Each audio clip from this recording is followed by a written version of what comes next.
Okay, so I'm at home in my makeshift studio, where I've been doing lots of drawing recently, whilst we're all working from home.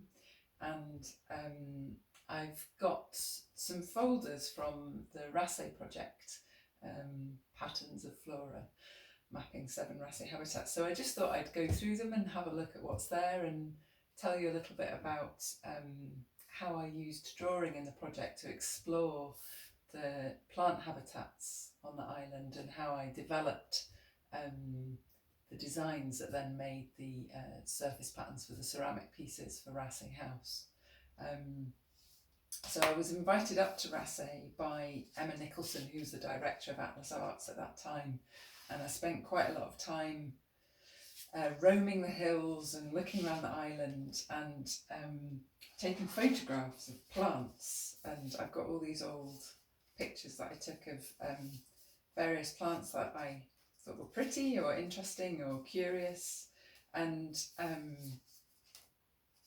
I was introduced to Stephen Bungard, who is a botanist who lives on Raasay. And Stephen took me on some walks, but also looked at the photographs I was taking and looked at some of the drawings that I was making and helped me to identify the plants and start to place them, locate them in their different habitats. So that was a very happy summer roaming around Raasay. And then I took all of this information back to my studio and started to think about how I would develop this research into a series of surface patterns which could be applied to ceramic pieces to be placed around Raasay House. And up until that point, I had worked a lot with pattern books. So I had been responding to existing languages of ornament. So my intention was to work from source to develop patterns, languages of ornament that were of the place, that were of Raasay. And this really kind of challenged my drawing skills, and I kind of had to teach myself, I guess, first how to depict these plants through line and through colour, but then also sort of work out how to simplify them and abstract them. And I started working in black and white first, and using some of the processes that I'm familiar with of kind of layering things up and playing around with composition, to build up these kind of dense surface patterns. And each habitat started to develop its own sort of identity. The woodland felt kind of very lush and very verdant, and things like the freshwater loch started to have a very sort of linear kind of, almost like sort of stripy kind of pattern to it. So I started to find that quite interesting as each habitat developed its own identity.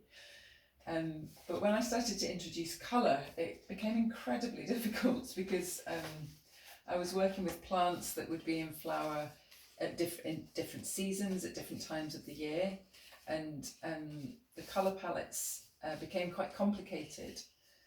So at that point I had to refine my selection down, and I think I sort of had, 6 or 7 plants in each design, and I had to hone that right back to 4 different plants, so that the designs became simpler, I suppose, and started to have their own identity.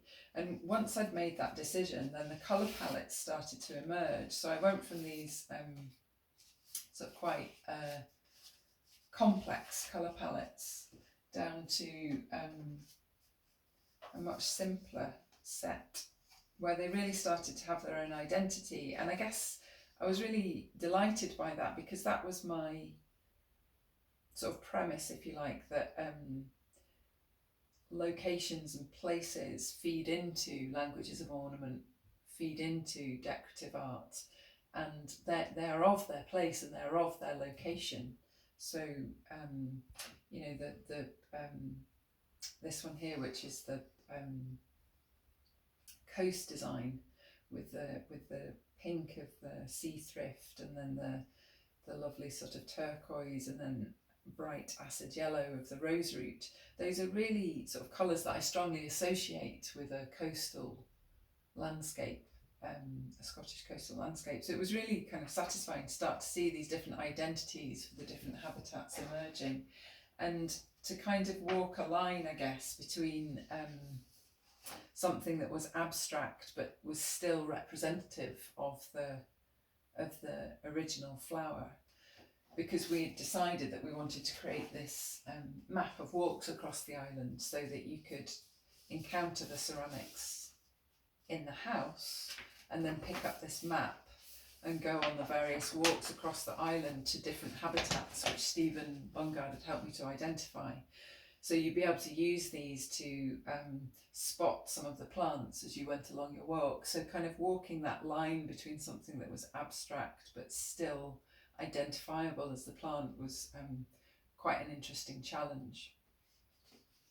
And then thinking about how to apply those designs to the ceramic was really interesting. But Atlas also asked me to create some artist's editions, and that's where these Parian vases came in, and we created an edition of these for each of the habitats, so that people could visit the island and then take something away with them.